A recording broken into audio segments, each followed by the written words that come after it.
Good day, a pleasant day. Welcome to the program agenda. Thank you for being subscribers of Cignal TV and viewers of One News PH here on channels 8 and 250. Well, welcome also to our friends and followers of Agenda on facebook.com/OneNewsPH and of course on YouTube. Maraming salamat po sa inyong patuloy na panunood ng ating programang Agenda. Today is April 21, 2022. It's a Thursday and the week has essentially just breezed through, and we are getting closer and closer to the elections. And as we get closer, we are beginning to see the true colors of certain candidates, the impact of ratings, the impact of campaigns. And so today, we are going to speak with someone who has been riding the wave. Ika nga, parang alon, taas, baba, taas, baba. He's not a candidate. Will be, I don't know, but a supporter of Mayor Isko Moreno, and now sila yung mga binabansagang mga deserter, mga nabili daw ng mga kalaban. We will be speaking with former DENR executive and convenor of Isko Moreno Volunteer Group or mga ex-Isko, ika nga.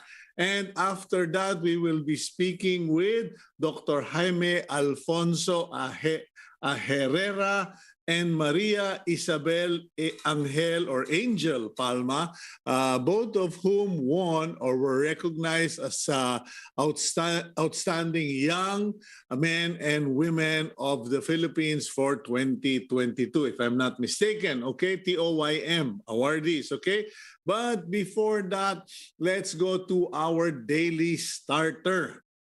And hindi ko po sinadya ito, ha? Baka sabihin ng iba dyan, some people might think I'm loading our daily starter with political barbs.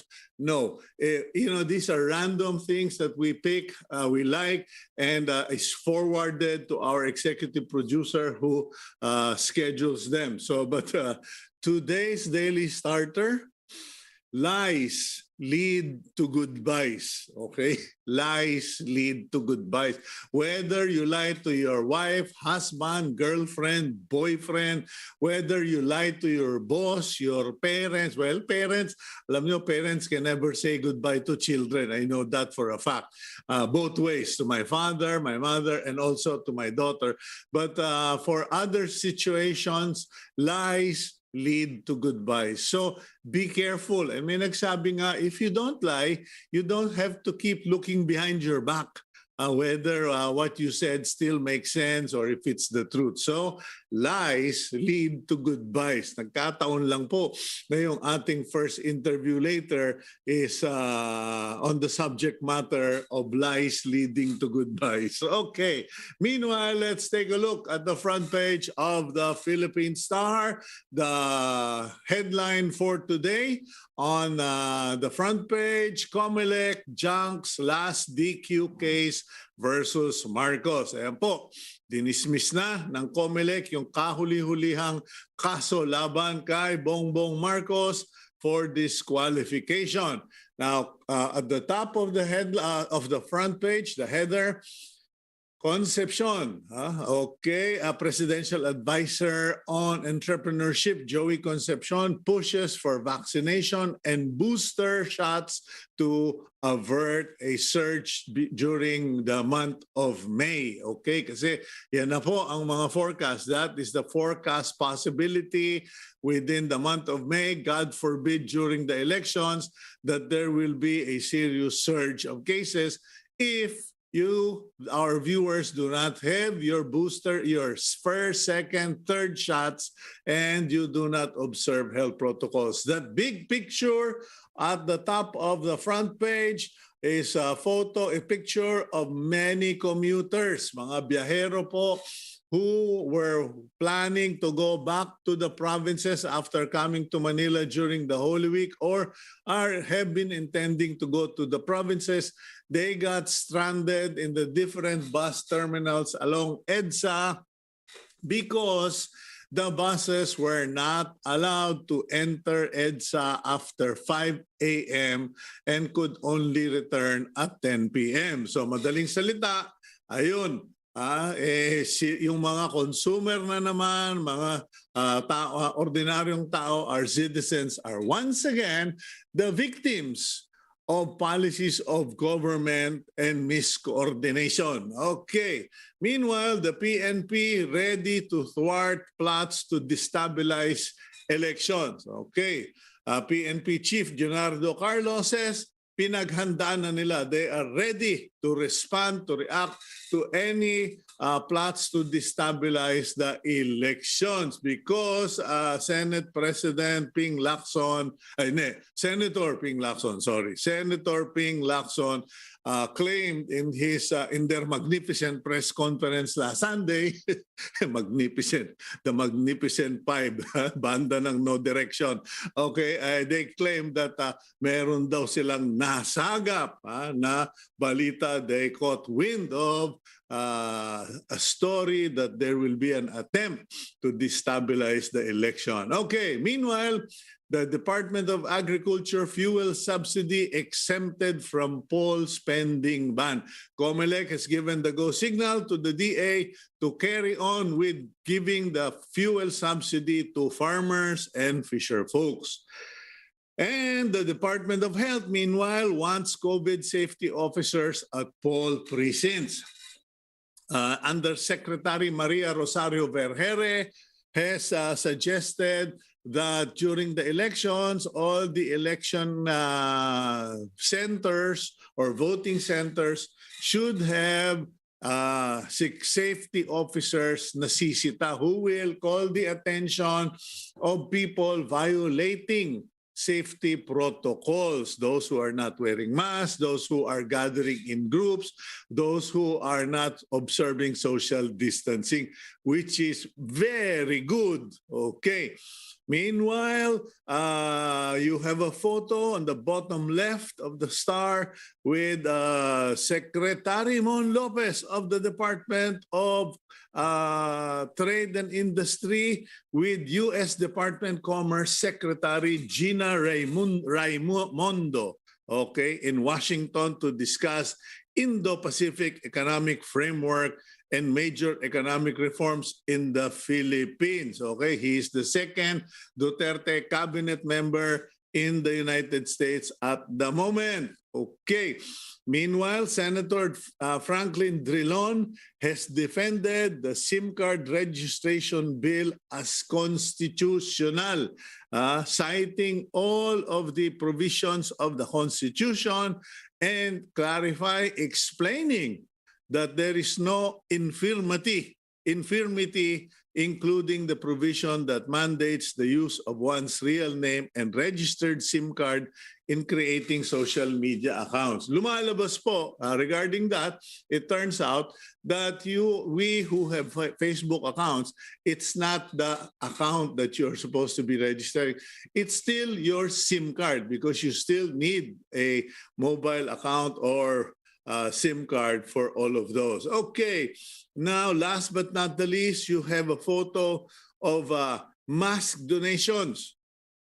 Ito po yung face mask, 8 million face masks donated by Singapore's Temasek Foundation partners with the Lucio Tan Group Incorporated donating 8 million masks to help in the face masks to help in the COVID-19 response of various local government units in the Philippines. So there you go. That's the front page of the Philippine Star. That's all the news they have for today.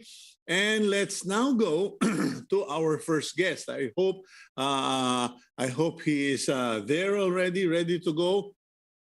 We have Rommel, wait, let me just check. Okay, there we go. Rommel Abesamis, former DENR Assistant Secretary, former na Isko movement convenor,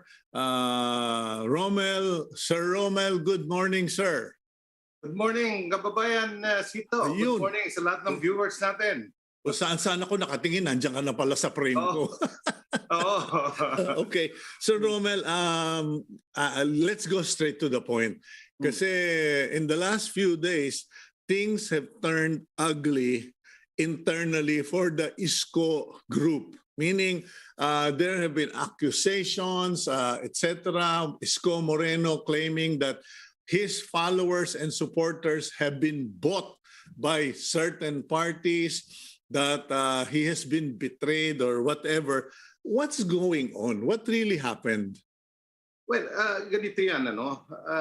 In fact, kami doon sa mga grupo ng National Alliance for Isko, meron kaming talagang mga adhikain na pinupush at naniniwala kami kay Isko, siya ang makapagpapatupad nito. Pero nakikita namin na para bang kami mga volunteers, marami kami dito sa organization Isko, parang taken for granted kami.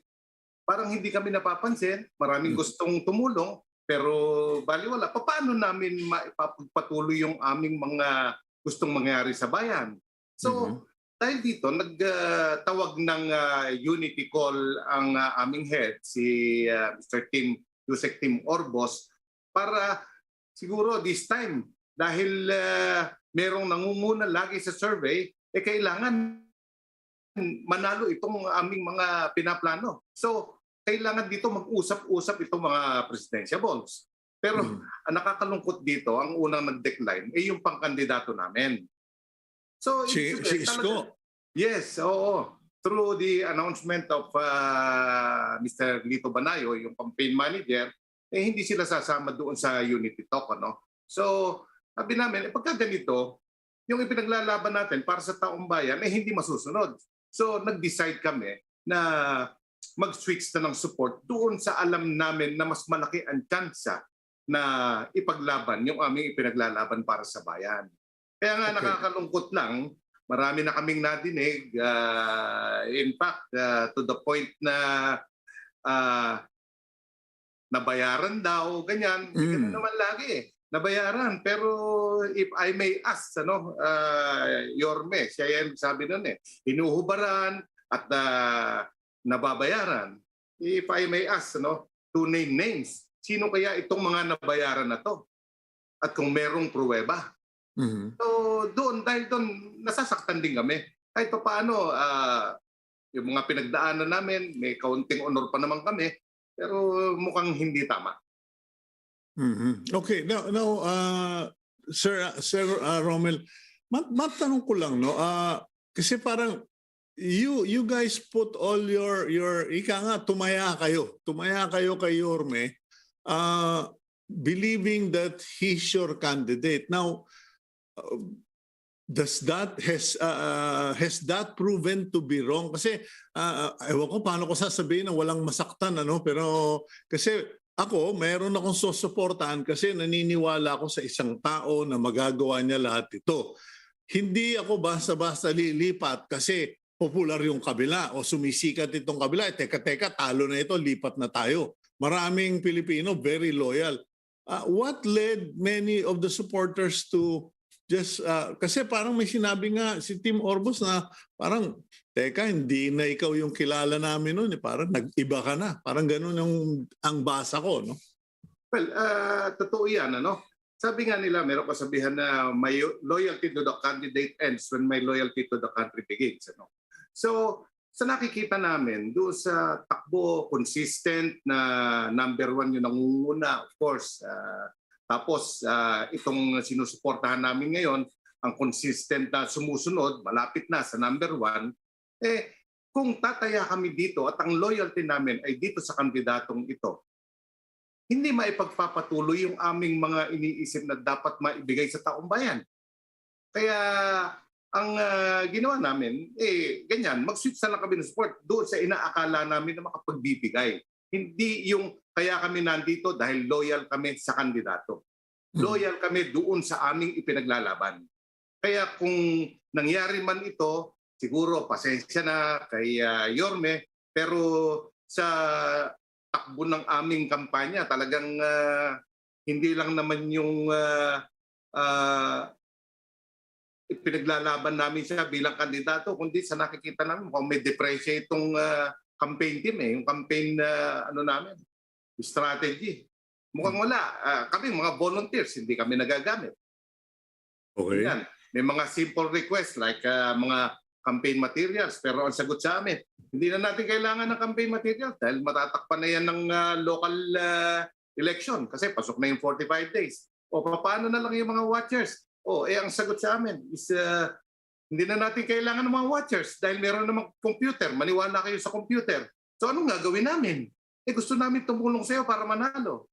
Maging marites na lang kayo. Kausapin niyo yung kapitbahay ninyo. Kausapin mo yung kumari mo. Iboto ninyo itong kandidato. Hindi ganun Ako nagdaan na ako. 9 years akong councilor ng Quezon City. In fact, tumakbo pa rin ako sa Congress. Pero hindi ito yung nakita kong kampanya. Hindi ganito. Paano natin mapapanalo? Okay, Sir Rommel, let me be frank. Let me be direct here. Are you saying that you have the impression that they're not seriously campaigning to win? Kasi nakita ko na yan sa ibang I have to be I mean I've seen this. I've been involved in certain campaigns indirectly na yung binabantayan ba namin as a journalist, meron ng mga tumakbo na napansin namin towards the end.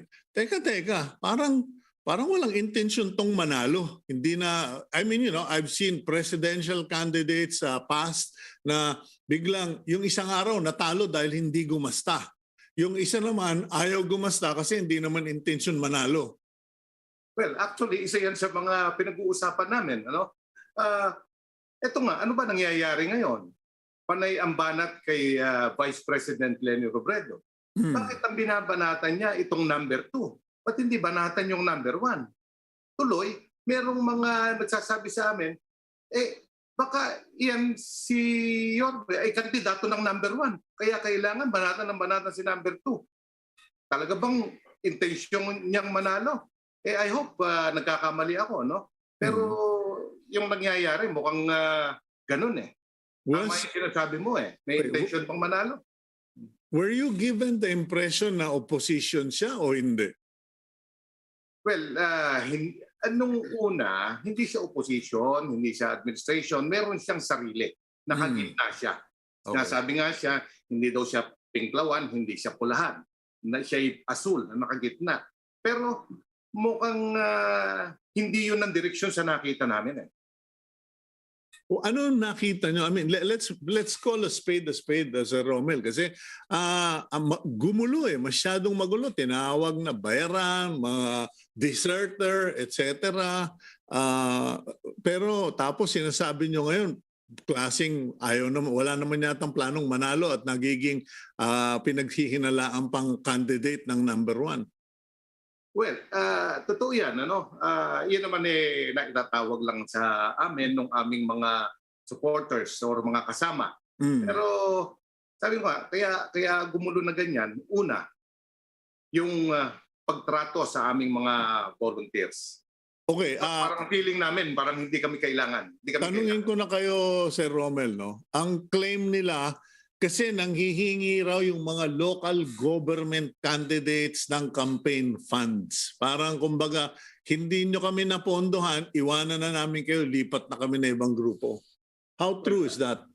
Well, siguro hindi namin masasagot yan. Dahil kami, nakakonsentrate kami sa mga volunteers. So itong mga local governments na to, hindi kami naka-encounter na ganyan. Although, meron nga kaming mga kaibigan na local government, sila pa yung gumagastos. In fact, kami nga mismo sa aming organization, nagbibiroan kami. Magtayo na nga tayo ng party list. Ang pangalan ng party list namin, hindi abono, abonado party list. Dahil kami mismo ang nag-iipon-ipon para makapag-kampanya.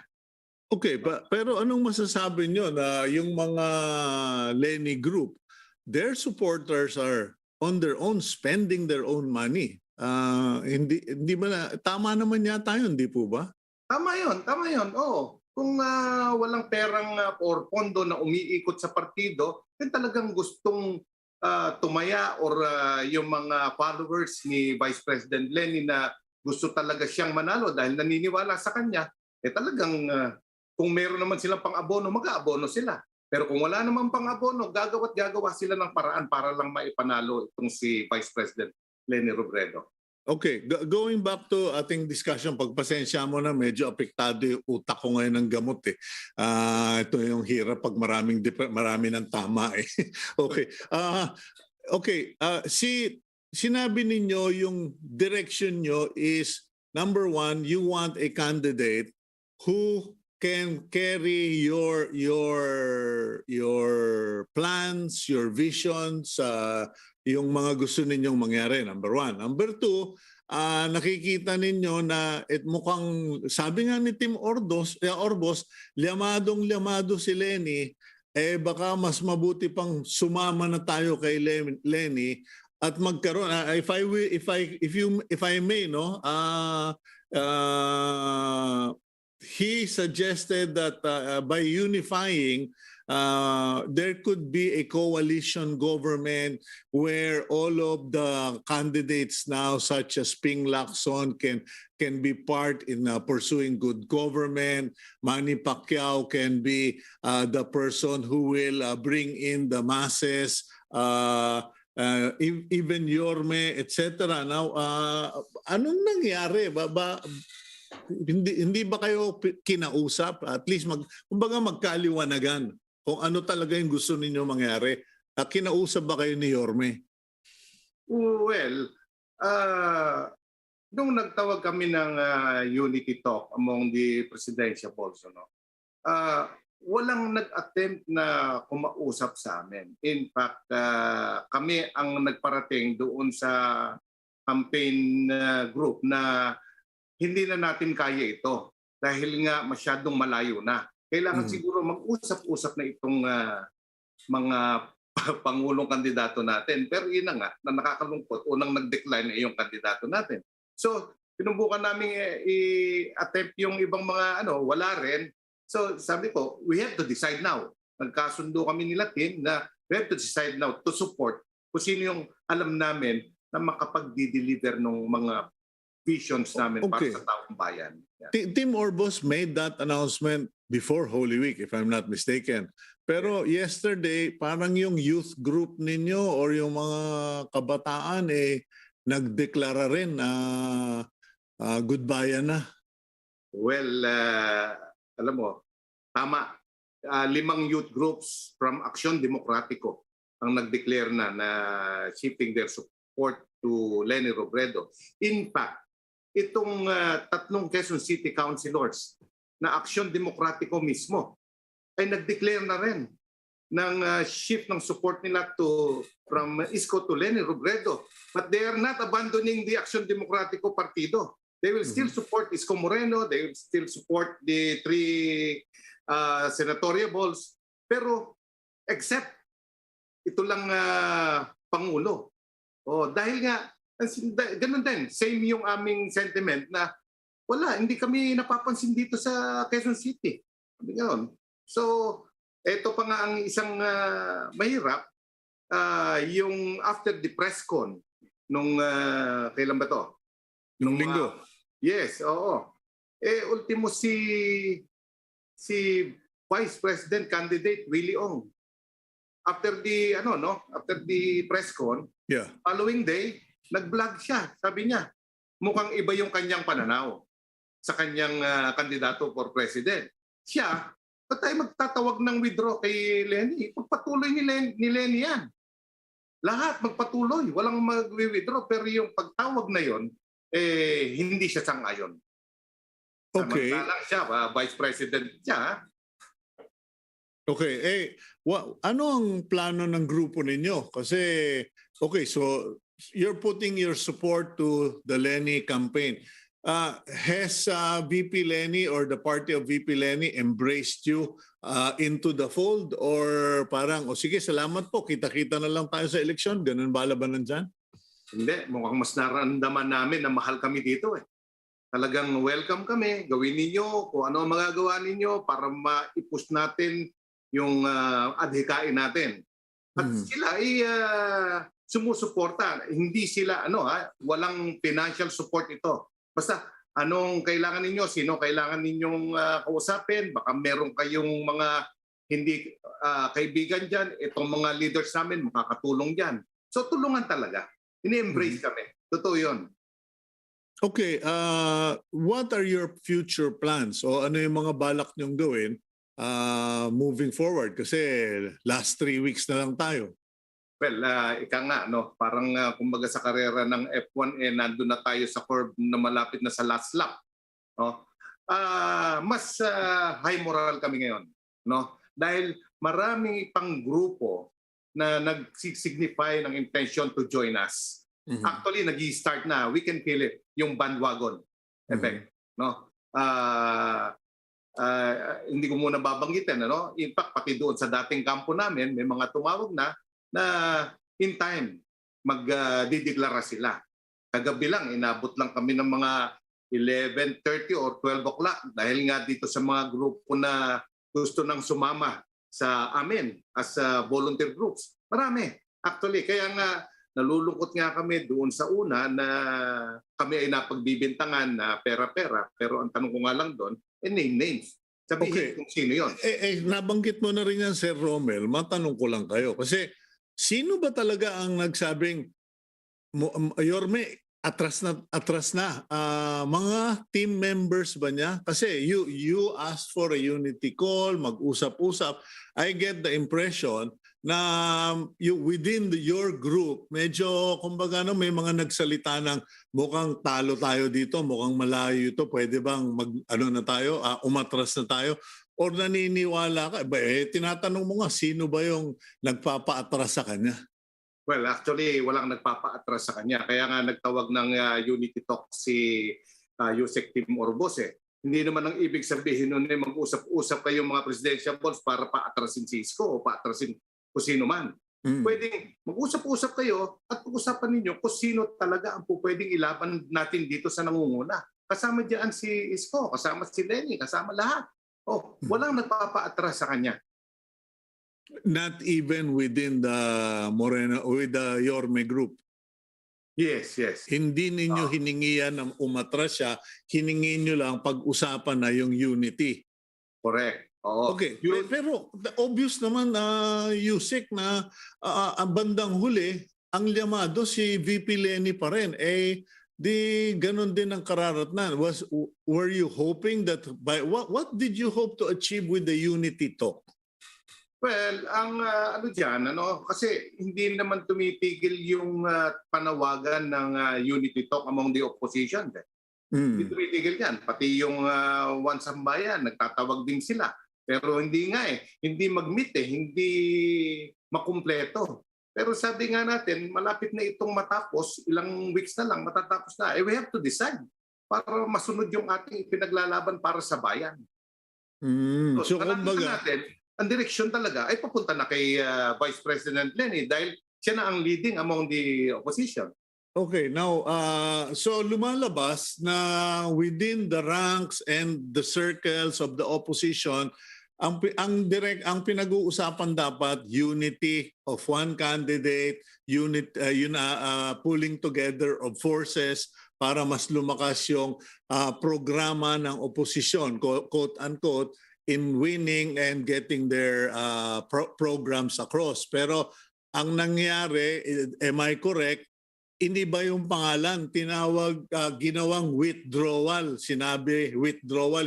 Ang panawagan, unity, pero yung mga ayaw, tinawag na withdrawal. Ganun po ba yun? Well, actually, isa lang ang nagtatawag ng withdrawal. Isa lang. Lahat. Dinisown ni Senator Ping Lacson, withdrawal. Dinisown din ni former Secretary Gonzales, pati si Vice President or si SP Tito Soto, sinabi rin ng ganon. And even Willie Ong, yung kanyang Vice President candidate. Panghuling tanong ko na lang, sir, kasi may mga nagtatanong dito, nawalan ba kayo ng pag-asa o tiwala kay Yorme, o ito ba ay tungkol lamang na laban kay BBM? Nando na yon. Kalaban natin talaga si BBM dahil mas naniniwala kami sa dikain nitong mga opposition than BBM. Ano? Pero hindi dahil sa nawalan kami ng tiwala kay Yorme, pero nakita namin yung takbo ng kampanya talagang mukhang malabo. Malabo. Okay, May faction sa loob. Yeah. Okay, nasabi mo kanina hindi pinapakinggan yung mga supporters, yung below the radar. Pagkatapos sabi mo, what convinced you to believe that there is no serious intent on winning? Kumbaga iba yung basketball team na no retreat, no surrender. Puro itong grupo na ito, puro we will not retreat. Pero baka, what convinced you na, teka, mukhang hindi to desididong manalo? Yes, tama yan. Sa totoo lang, hindi nagkulang si Yusek Timorbos dyan. Maraming nagko-complain sa kanya ng mga volunteer organization, pumot siya nga ang head namin lahat, na bakit ganun? Bakit parang hindi kami ginagamit? Magkakaroon ng mga sorties, hindi man lang kami tawagan. Biglang meron na lang palang sortie doon. So ano ang role namin dito? Nagugulat sila. So ang ginawa ni Yusek Tim, inipon, sige, once and for all, kausapin natin si Yorme. Nung kinausap namin, na-confirm ngayon na okay, ganito lang gawin ninyo. Maging marites lang kayo, o hindi natin kailangan ng mga watchers, hindi natin kailangan ng mga posters, ganyan. So maraming na-disappoint. Ngayon, question, anong gagawin natin? Kami, mag-i-stay kami dahil loyal kami kay Yorme. O yung iba, hindi kami mag-i-stay kasi gusto namin ipaglaban yung gusto namin para sa bayan. Kaya doon nahati. Konti yung naiwanan, maraming sumama. Okay, so konti ang naiwanan, marami ang sumama. Thank you very much for your time this morning, Sir Rommel Abesamis. At sana po, kilitiin nyo ako pamisa-misan pag may nangyayaring bago dyan. Kasi ang hirap, Filipinos, and regardless of the parties, marami nang confused. Kumbaga, hirap na nga silang magdesisyon kung sino yung iboboto. Ngayon, malalaman pa nilang ganito pala yung kandidato dati ninyo. Nako po, sakit sa ulot. Pakisabihan lang kami pag may nagbago, Sir Rommel. Okay. For sure. Tatawagan ka namin. Okay. Thank you very much. That's Sir Rommel. Sir Rommel Abesamis, siya po yung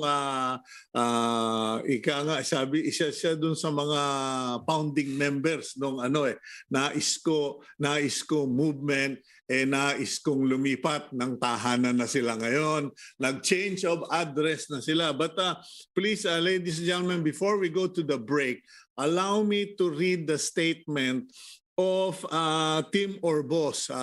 We are still trying to get Tim Orbos on the program, but this is the love letter, I think, of Tim Orbos to Mayor Isko Moreno nung sila ay nag-divorce.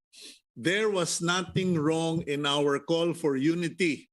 It pivoted to a call for unity for VP Leni for the obvious reason that her numbers were surging exponentially faster than the rest of you, and that her brigade of passionate volunteers were intensifying the campaign despite the overwhelming strength of the unified administration-backed bets.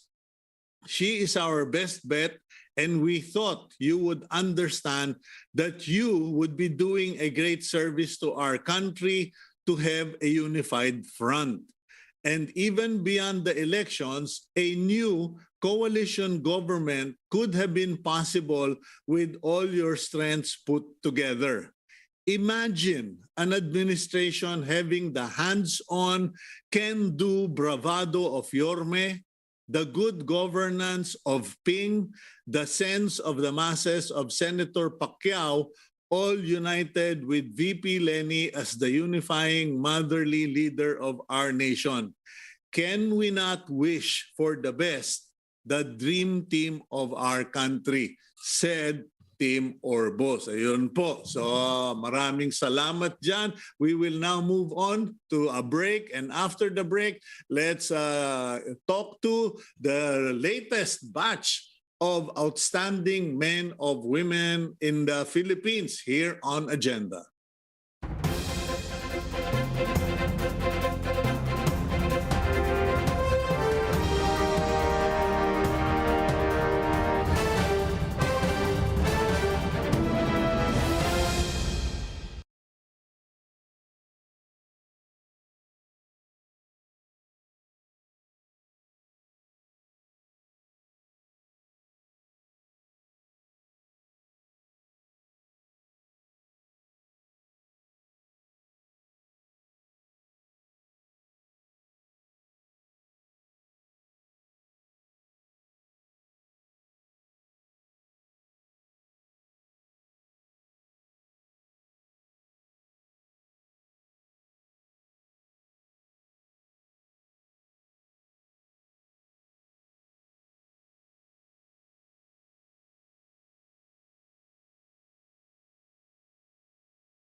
Welcome back to Agenda. I hope you're continuing to have a pleasant day. It's appearing to be another sunny day here in Capitolio, Pasig. I hope it's the same wherever you are in the Philippines. And of course, for our viewers in the United States and other parts of the world watching us via YouTube or Facebook. Now, our next two guests, we have with us two of the recent awardees of the 10 Outstanding Young Men and Women of the Philippines. Let's bring in Dr. Jaime Alfonso Herrera and Maria Yzabell Angel Palma. Good morning, young man and young woman. Morning. Good morning, sir. Morning, Cito. Boy, both of you make me feel old. Okay, anyway, Miss Palma, may I know how I am supposed to address you? Because you are a recognized scientist, but I don't know, pag scientist ba, dapat tatawaging Dr. Palma? Oh no, I'm currently in my college pa lang po, in my last year in college, taking up mechanical engineering. So, wala pa po akong title na engineer or doctor. Okay. Pero teka muna, how is it possible that an undergrad such as yourself is now recognized as one of the young outstanding women of the Philippines? Tsaka meron ka nang naimbentong air disc. Medyo nalito ko kasi nung panahon ko, alam mo, merong discman, yung pinapakinggan, at saka merong aircon. Sabi ko, ano gaire?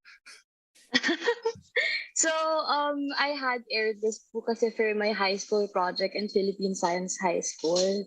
It was a requirement for graduation. At first, I thought it was just a project, and then I joined a lot of international contests, and there I realized that from the judges that it was actually something revolutionary. So I pushed through with it. Okay, now could you, before I go to Dr. Aherrera, could you tell us what exactly is this air disc? Kasi sabi dun sa write-up tungkol sa'yo, you invented an air conditioner but it doesn't use freon or ozone depleting chemicals. Please explain. So basically, air disc is a new kind of cooling technology that doesn't use any chemical refrigerants po. It only uses air as the cooling medium. So nasa screen po natin yung principle that I used, that when you compress a container of gas molecules into half of its volume, its temperature and pressure doubles. So it produces heat. Actually, this air disc was an accidental discovery. I was working on a previous project, which was the airwave oven, and it was a cooking equipment to address deforestation, since marami pa po sa atin gumagamit ng logs to cook. So while I was testing this airwave oven, I realized that at the end of the copper tube that we used to measure the pressure and temperature, nag-expand po siya. So, nagkaroon ng cold air at the end of the copper tube. And the principle that I used behind air disc isn't rocket science. Parang we use it daily, and it has been proven by a lot of scientists already. And I just used some technologies to exponentially increase the coldness of the air that was being blown out at the end of the copper tube. Okay, sandali. Ilang taong ka na ba, anak? Kasi mas bata ka pa yata sa anak ko eh. How old are you? I'm 23 po.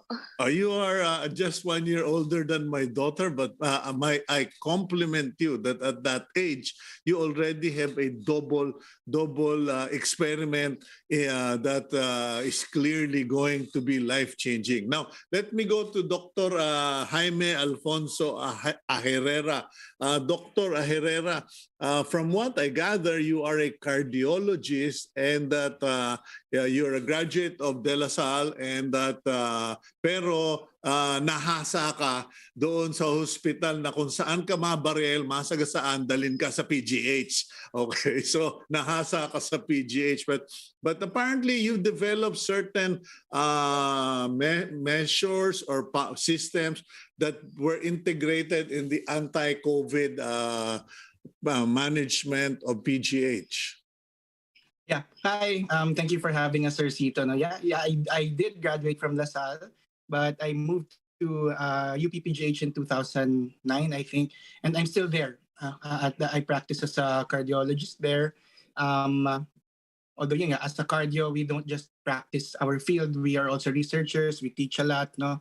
And before the pandemic, most of our work really focused on the heart, because being a cardiologist, no. So we had a lot of pathways that dealt with very severe kinds of heart attacks that would warrant emergency procedures, na yung mga emergency life-saving angioplasties, for example, no. And we made pathways to ensure that our countrymen that go to PGH, mostly indigent, no, would receive quality care, no, because we deserve that. Our Filipino brothers deserve that. So when COVID came in, we had to adjust. We moved these pathways to adapt to the situation. No? I mean, it would be warranted, no, for the safety of our patients and, of course, the safety of the healthcare workers. No, so mostly we dealt with the hearts pa rin amidst the COVID condition in the hospital. Okay, what would be the high points or highlights, or what makes those pathways that you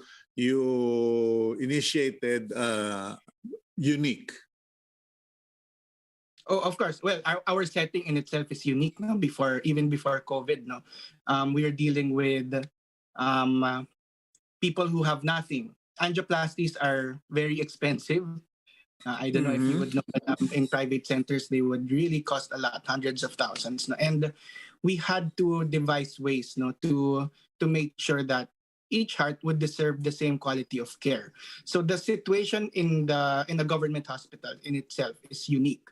No, and way before the support was not so good. No, medyo konti yung pondo para dun sa government institutions. No, and we had to deal with this. We had to play around with with the logistics, with the current situation that we had, para nga these patients, despite having nothing, would receive the same quality of care. And I think that makes it unique. No, we were dealing with a unique subset of patients, no, that could not afford anything. I get I get the point, because I'm looking here for a medical procedure. I'm looking for science here, but clearly what made all of it special was that kahit pulube, ang treatment sa kanya ay parang private patient, parang hospital in a private hospital. Parang patient sa private hospital. So unlike other areas na, sige, hintay muna kayo dyan sa labas. O ito pera, ito reseta, bilhin nyo muna ito para bago kayo maharap, matreat. So there, when they came in, they didn't have to worry about that. You essentially went into the treatment process, the protocols, as if this were your own relative. Am I correct? Yes. And that was the challenge that we really dealt with in 2015 or 2016, I think. The quality of care for heart attacks, at least in that center, no, really improved a lot. No? We moved from medical therapy to actual interventions, no, that would really cost a lot in other centers in 2016. Okay. Now, I'd like to go to Angel. How did you react when you were told you are going to be one of the 10 outstanding young women of the Philippines?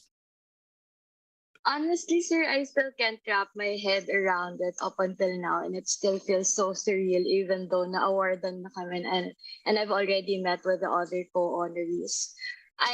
When I found out that I was a recipient of the Science and Technology Award for the TOYM, I immediately searched for the previous awardees, and then I saw na they were both middle-aged men. So, para sa science and technology talaga, it's normal and it's usual to see a middle-aged man in the field. So, being the first woman in the science and technology field to be awarded with this, I feel humbled and really honored, kasi it just shows na the TOYM and everyone else is already recognizing the younger generations who are actually doing something. Yeah, but how about you, Dr. Herrera? What was your reaction? Kasi maganda yung point ni Angel eh. Actually, she was being kind. Kasi ang joke nga namin, mukhang maraming nananalo for that level, mga coming from the Middle Ages na. Sabi lang ni middle aged lang. So she's being kind. But what about you, Dr. Aherrera? How did you react to this? Well, of course, I was surprised. No, we received the announcement muna by email.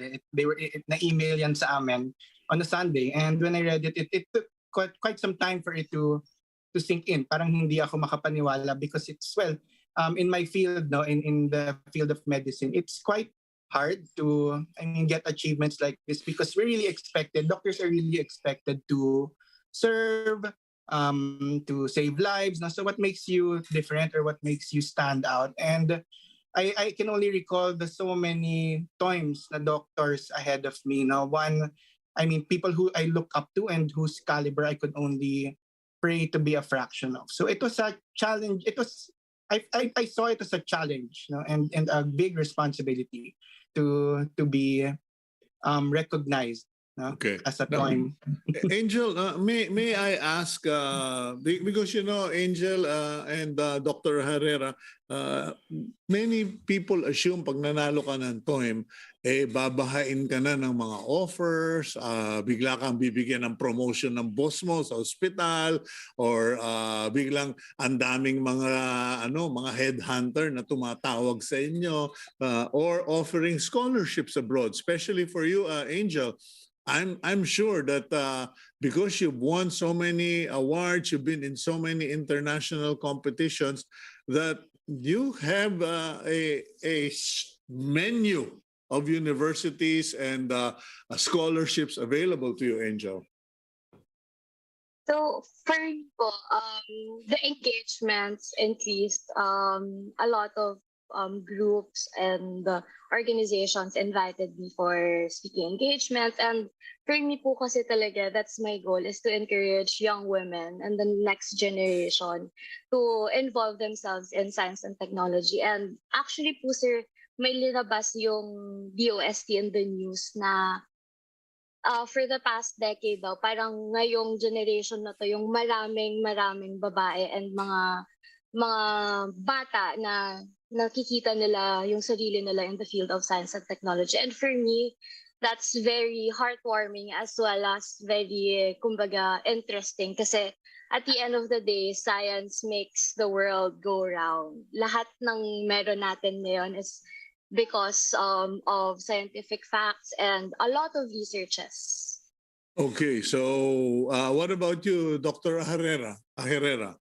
Yeah, well, no. I really don't want to consider this award, or I mean, I consider this award not about me, but maybe not about what I achieved, but what I represent. No, the young doctors, young idealistic doctors who want to do better, young teachers, researchers, and writers, who are on a mission to educate, fight misinformation, and simply the young people out there, anyone, kahit anong field, no, who just wants to make an impact beyond what is expected from them or beyond their call of duty.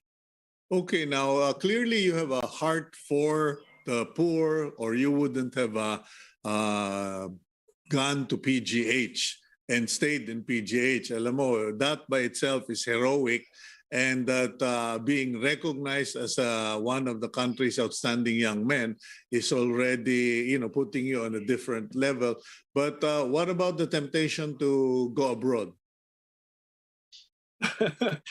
Tapos na yun eh. Napag-isipan ko na yun 10 years ago eh. That was the fork in my life when I when I was considering moving abroad to work there. I decided 10 years ago that I would opt to stay and serve. I think there's room for very good practice here wherein you can serve your countrymen. Mas iba yung level of satisfaction that you get when you serve Filipinos. No? You've written some books, I'm told. What exactly are your areas of interest or your agenda in terms of your writings? Yeah, so actually that's something that I'm very proud and humbled with yung Platinum book series that we made. It actually started when I was a student pa eh. Mas bata, medyo ka-age ni Angel, no? And let me begin by saying that I have terrible handwriting. No? Pangit talaga yung sulat ko kahit ako hindi ko mabasa. So talaga destiny mo maging doktor dahil you have terrible handwriting like all doctors I know. So anyways, I had very, very bad handwriting. So medyo unique ako na hindi ako yung nagno-note sa school. I carried around my laptop everywhere, and lagi nga ako napapagalitan eh. Hindi pa uso yung mag-laptop eh. Ngayon sa school, di ba, puro laptop na. Noon, bawal pa talaga yun eh. And I used to have laptops and lagi ako napapagalitan. So I used to print my notes. Wala pang iPad noon. So, and when I was a resident training in PGH, some students would borrow these notes. Tapos borrow or buy? Borrow, tapos papaserox. And then wala naman akong pakialam din sa ano.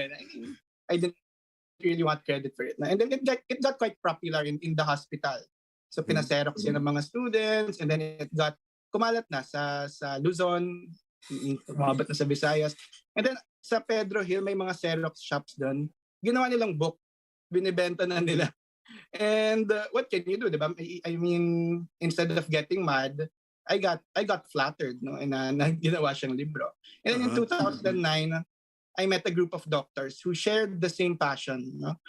Doctors who just want to teach and help young students become great doctors. So the book series was born. It was basically for internal medicine, which is my specialty. And then in 2013, linalapitan na kami ng surgeons, pediatricians, obstetricians, no? And then nakakatawa because all of us actually shared the same belief na a good way to augment the healthcare workforce is to teach the younger generation. And what better way to augment the knowledge of future doctors is to teach through literature. No? So which is also a mindset shift in medicine, because in the past, several decades ago, napaka selfish or maramot yung mga magagaling. They will travel abroad, they will get their masters, their PhDs, and when they come here, they will be king of the hill, not sharing the training that was also shared to them by others. So now there is a shift in mindset. Yes, and yun nga, especially during the pandemic na walang face-to-face with students, it's really a good way to teach through your literature. So ngayon, we reached thousands of students, trainees all over the country, and it's very fulfilling to know that this could be the legacy that I leave behind, books that will help. Excuse me, Dr. Aherrera, bata ka pa, stop talking about legacy. Ha? Marami ka pang taon na ibibigay sa PGH. Okay, anyway, let me go back to Angel. Angel, you were doing this air fryer, air cooker? Airwave oven po. Airwave oven. Ako, 2 taon ko nang gustong bumili ng air fryer. Hindi pa ako makabili-bili dahil I couldn't wrap my mind around the technology. And you're already creating airwave oven, and now you've done the air dish. Anak, baka naman ma-recruit ka na naman ng ibang bansa. You would be such a loss to this nation. But understandably, many scientists in the Philippines get so frustrated, disappointed, because there are no grants, no research funds given to young people like you. Kumbaga, yung mga nanggaling sa Middle Ages, yun pa ang binibigyan. Pero kayong mga bagong salta, hindi. What are your sentiments about this, Angel? That's the thing po actually, sir. There are already opportunities just waiting for me sa other countries. But it was instilled in us in high school to always give back to the Filipino peoples kasi scholar po kami ng Filipino people. So yung tax na binabayad nyo, napupunta sa amin. So talagang for me, at the end of the day, at the end of my journey and everything, I want to give back to the Filipino people. And tama ka po sa sinasabi mo na inuuna pa yung mga middle-aged men and women sa field ng science and technology. But for me po, as long as they contribute to the country and wala naman harm or walang nangyayaring corruption, okay lang naman po yun sa amin. But siguro if it would be better if a lot of grants or scholarships for youngsters like me are already available in the Philippines. Kasi medyo nahihirapan po ako with AirDisc. Right now, I'm on its 7th year. And it's all because of lack of funds or lack of support from the government. And nag-start po ako with AirDisc talagang money ng relatives, ng family, and ng mga kakilala yung binubuhos namin just to make the prototype. And now that we're on the commercialization stage of the invention, I'm finding it really hard to navigate through the grants and the funds that are available in the Philippines. Because I want to cater to the Filipino hayaan people. mo, makipag-usap ka sa coordinator ko at ang Tito Cito, marami tayong magagaling na kaibigan. Magaling kasi mayaman sila, no? No, because sometimes we all look to government. Government is not the source, but private sector.